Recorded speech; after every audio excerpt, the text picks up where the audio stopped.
como lo dije en el último video de todos los capítulos de Gabinete de Curiosidades Explicados, esta es probablemente la serie de horror cósmico puro por excelencia, y con mayor cantidad de terror lovecraftiano. Pero si todavía tienes dudas de eso, quédate, porque en este video iremos mucho más a fondo explorando a cada uno de los monstruos de esta impresionante antología. Veremos el análisis de sus criaturas, sus referencias, detalles que tal vez pasaste por alto y por supuesto, cómo se vinculan a varios de los seres de la literatura de Lovecraft. Eso sí, este video estará lleno de spoilers. Creo que eso era obvio, pero siempre hay algún sensible. Soy Carmelo, bienvenidos a Cthulhu TV. ¡Comenzamos! ¡Bam!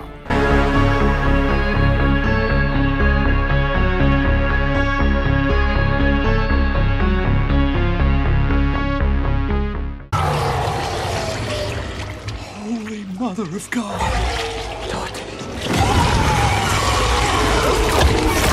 El monstruo de lote 36, también conocida como Dottie, es una brutal criatura lovecraftiana que vemos aparecer casi al final de la historia, y que se termina devorando a nuestro protagonista. En el capítulo, Roland, el especialista en libros antiguos y hechicería, nos explica que el viejo propietario, el señor Volmar, pertenecía a una familia alemana que se había hecho millonaria vendiendo tanques al ejército, y que su segunda pasión eran las artes obscuras.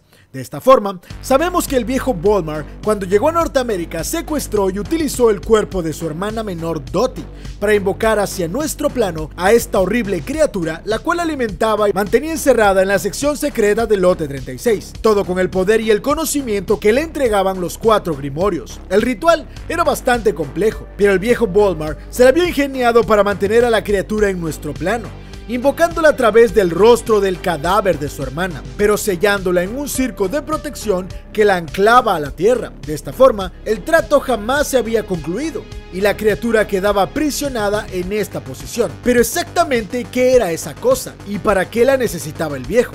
Bien, te voy a dar la teoría que más encaja, que te responderá esas dos preguntas. Si bien de bote pronto la primera vez pensé que podría tratarse de un Shoggoth, algunos expertos y fans de la serie concluyen que tiene más sentido de que se trate de un retoño de Shub-Niggurath. Estos oscuros seres son vástagos de la poderosa entidad Shub-Niggurath. Los retoños oscuros son masas tentaculosas dotadas de varias bocas que caminan sobre 3 patas acabadas en pezuñas y pueden llegar a medir hasta 3 metros. Vistos de lejos, pueden parecerse y ser confundidos con árboles, y según los apuntes de Howard Philip Lovecraft y Robert Bloch, su olor se dice que recuerda bastante al de un cadáver en una tumba. Los retoños oscuros suelen aparecer cuando Shub-Niggurath es conjurada como una especie de enviados para realizar la transacción. Esta invocación suele realizarse para pedirle algún favor a la entidad, conocimiento, placeres, riquezas o cualquier deseo banal de la limitada capacidad humana, a cambio de un sacrificio importante para el invocador, como por ejemplo un familiar o una hermana. Eso sí, los retoños pueden llegar a ser bastante hostiles y devorarán a quien no sea un devoto de su madre Shub-Niggurath. Algunos incluso le han visto desaparecer y aparecer en otra locación como si pudieran teletransportarse, y por esto me parece que la criatura del lote 36 es en toda regla un retoño oscuro. Muy probablemente la familia recibía todas sus riquezas al hacer algún tipo de trato con el ser lovecraftiano y la mantenía sellada a cambio de cosas, o simplemente era un juego retorcido que hacía el anciano.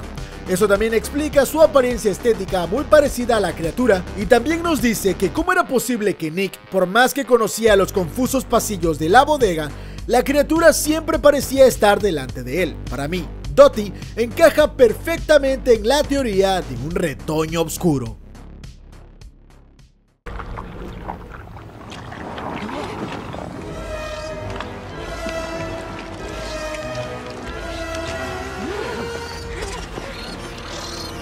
Este fue uno de los capítulos por los que la gente me hizo más preguntas al respecto. ¿Qué demonios eran las ratas? ¿Y por qué había tantas referencias a Cthulhu? Primero, tienes que saber que este relato es una historia de Henry Cutner de 1936, que se inspiraba bastante en la mitología de Howard Philip Lovecraft. Y dos, que Howard menciona a las ratas en diferentes relatos y les da casi un poder maligno, pensante, monstruoso, y muchas veces las trata como si fuera una herramienta de una entidad superior. Te recomiendo que topes el relato o las ratas en las paredes, y seguramente encontrarás 2 o 3 cosas que te confirmarán todavía más esta teoría. Salem solía ser un poblado conocido por haber cogido una gran historia de hechicería de todo tipo en su pasado: hechiceros, magia negra, brujas y algunos horrores lovecraftianos. La gente solía decir que debajo de la ciudad yacían enormes cavernas escondidas, iglesias y templos que contenían rastros de las horribles entidades primigenias que se habían adorado en el pasado. Y estas fuerzas oscuras influenciaban a varios animales en la zona, pero sobre todo a las malignas ratas de Salem, quienes parecían ser más inteligentes, fuertes y que incluso escondían horrores de todo tipo. Algunos juraban haber visto ratas del tamaño de un humano adulto e incluso más grandes. Otros que veían a las plagas moverse como si se tratara de una sola entidad. E incluso había un rumor de que las ratas se metían dentro de las personas y que podían controlar sus cuerpos cuando ya estaban muertos. ¿De dónde crees que vienen los mitos de Ratatouille? Estas ratas eran influenciadas por los seres primigenios y que, como vimos en el capítulo, el cementerio escondía un pasado relacionado especialmente a Cthulhu y sus sectarios, por lo que si entrabas a territorios de las ratas, terminabas siendo su alimento. There must be a way not to survive.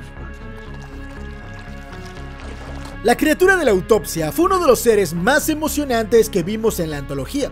De alguna manera, la genialidad del guión nos permitió darnos mucha información de lo que era el ser alienígena, pero al mismo tiempo no explicarnos nada. Pero los detalles estaban ahí, y si lees entre líneas podrías sorprenderte un poco. Lo que sabemos es que se trata de una criatura alienígena viajera de mundos. Sabemos que han estado entre nosotros a través de los siglos, muchas veces controlando las civilizaciones. También sabemos que tienen la capacidad de controlar los cuerpos y con habilidades quirúrgicas devorarlos de dentro hacia afuera de forma muy rápida o habitarlos y consumirlos de forma más lenta.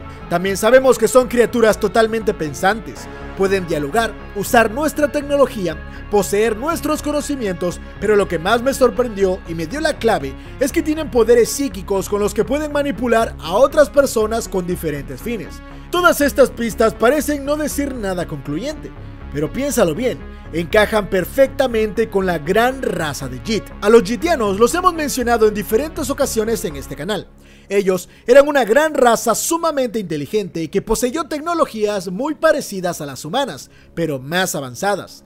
Diferentes enemigos lovecraftianos y una peculiar guerra civil entre ellos provocó la extinción de su gran magnificencia. Los muchos que quedaron adaptaron su tecnología para abandonar sus cuerpos y adaptarse a otros sistemas de vida, utilizando los cuerpos de diferentes razas e irse expandiendo por todo el universo. Ahora la raza de Jit existe como usurpadores de cuerpo, o como prefiero llamarles yo, usurpadores de civilizaciones, por lo que han tenido que irse adaptando según sus necesidades, algo que nuestro amigo alienígena en el capítulo nos explica, especialmente cuando habla con el forense que le dice: hemos tenido que deshacernos de los que no nos servía para ser más adaptables. La raza de Jit también tiene poderes psíquicos e incluso cuando ellos invaden un cuerpo también roban sus conocimientos. Seguramente mucho de esto no es necesariamente canónico del capítulo, pero con Guillermo del Toro ahí, nada se le escapa.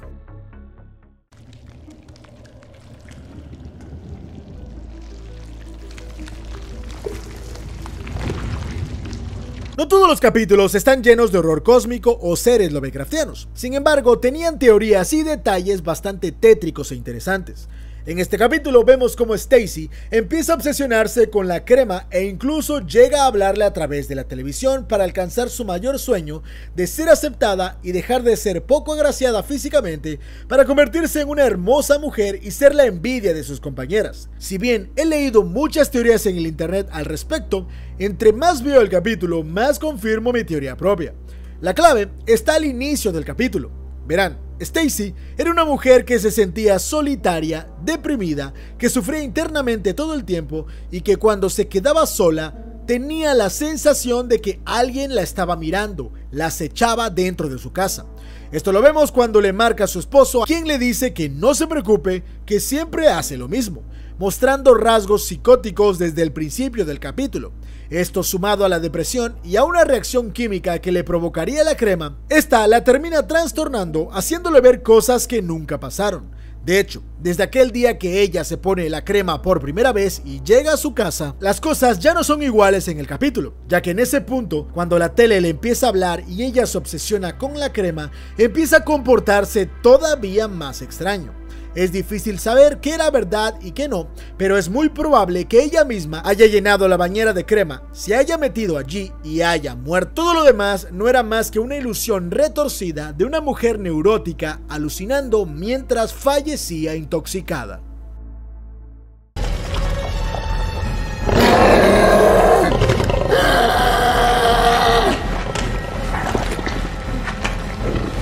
En el video de lunes di el resumen y explicación del capítulo y prácticamente dije todo lo que había que decir, pero hagamos un resumen bastante rápido respondiendo quién era Pigman y sobre todo qué eran los monstruos que él veía.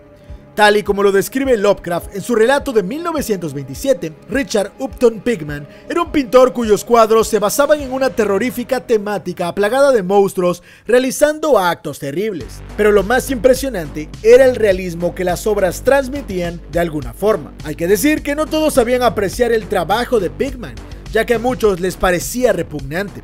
Pero para Thurber, nuestro protagonista, un prodigioso y joven pintor eran una maravilla.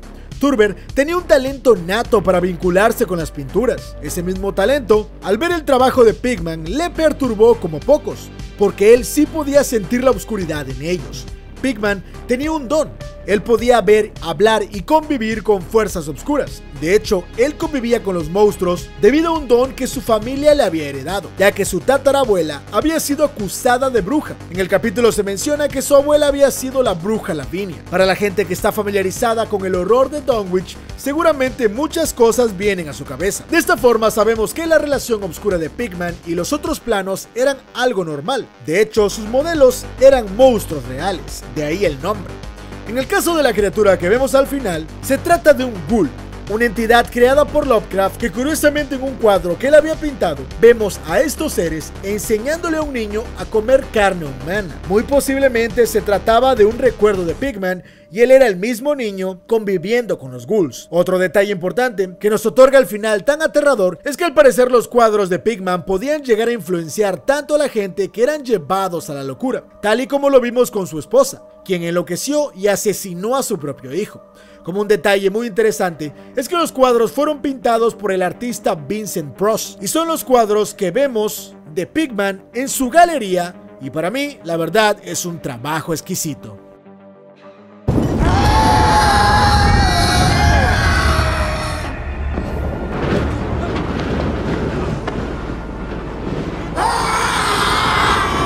Este es uno de los capítulos más distorsionados de la historia original, algo que decepcionó a muchos. Si bien el capítulo no me parece malo, creo que era más sencillo conservar la historia original, que es más tétrica todavía, y no toda la fantasía que colocaron en esta. ¿Quién era Kezia Mason? Kezia había sido una poderosa bruja experta en el conocimiento de las artes oscuras que incluso había llegado a firmar el libro de Azathoth a cambio de todo este poder. Ella incluso había logrado escapar de la cárcel utilizando sus habilidades en artes oscuras, ya que podía moverse entre espacios y dimensiones. Kezia tenía una rata que era su mascota personal conocida como Jenkins Brown, una rata peluda con un rostro de humano muy parecido al de la bruja.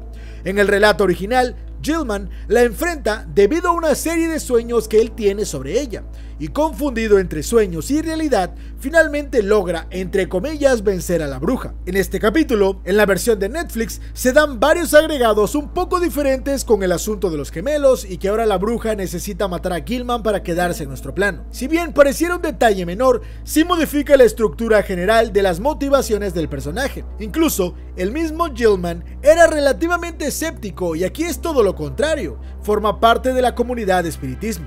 Al final, uno de los momentos que más nos dolió es que se hace referencia a Azathoth y a Nyarlathotep en el relato original, pero lamentablemente aquí ni siquiera fueron mencionados.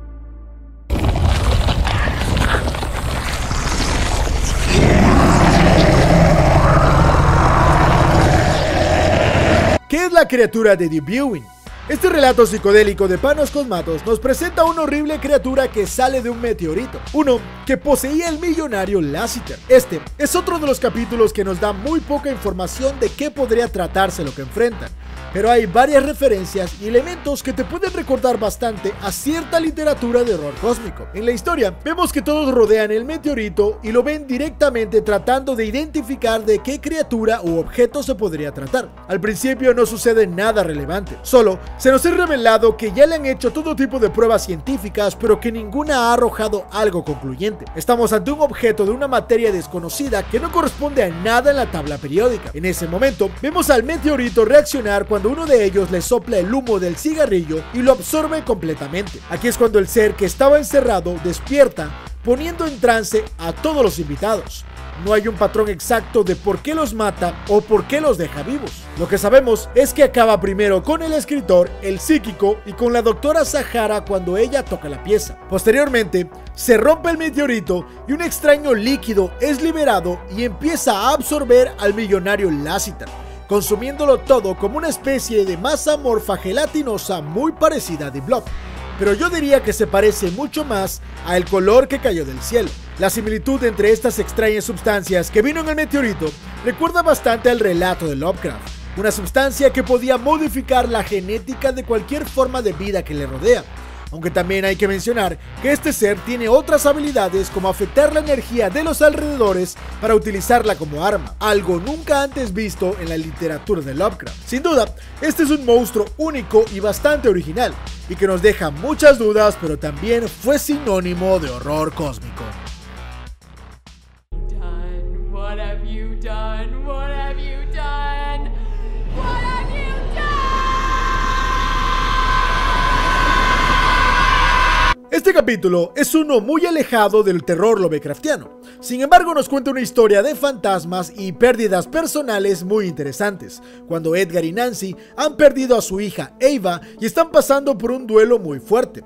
Nancy parece contener sus sentimientos y Edgar le reclama que ella no derramó una sola lágrima con su pérdida. Luego nos damos cuenta de que existe una fuerza fantasmal atrapada en la casa, ya que la anterior dueña Claudette asesinó a su propio hijo ahogándolo para luego suicidarse. Se desconoce exactamente a qué se debió todo esto, pero por la naturaleza de la muerte, el dolor quedó impregnado en las paredes de la casa, y el suceso se repetía una y otra vez en una especie de bucle fantasmal. Aquí es cuando entran los pájaros, ya que en varias creencias los pájaros son el vínculo de comunicación entre nuestro mundo y el más allá. Ellos cuentan las historias de los vivos y los muertos a las entidades superiores. De esta forma, los pájaros son testigos de todo lo ocurrido tanto con la pareja como también con Claudette y su hijo. Esa es la razón por la que la presencia de las aves es tan importante en el capítulo. Eventualmente, cuando Nancy le otorga un momento de cariño al niño fantasma y le dice que vaya hacia la luz, su dolor es liberado, lo que también libera a la madre. Ahí es cuando por fin el peso fantasmal de la casa concluye y al mismo tiempo nuestra protagonista supera su duelo y le dice a su esposo que está listo para conversar de sus sentimientos.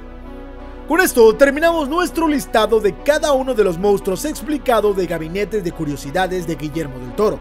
El sábado, en el directo, haremos un ranking de los capítulos. Y por supuesto, si tú tienes tu propia teoría lovecraftiana, quiero saberla. Así que ponla en la caja de comentarios. Sin más, esto fue Cthulhu TV. Eso fue todo por hoy, bandita lovecraftiana. No olvides suscribirte al canal si no lo has hecho, dejar tu like y dejar tu comentario. Recuerda seguirme en todas mis redes sociales, todos los links están en la descripción. También recuerda que todos los sábados hacemos directos aquí en el canal de YouTube, 5 p.m. hora de México. Te dejo un póster para que topes los horarios de tu región.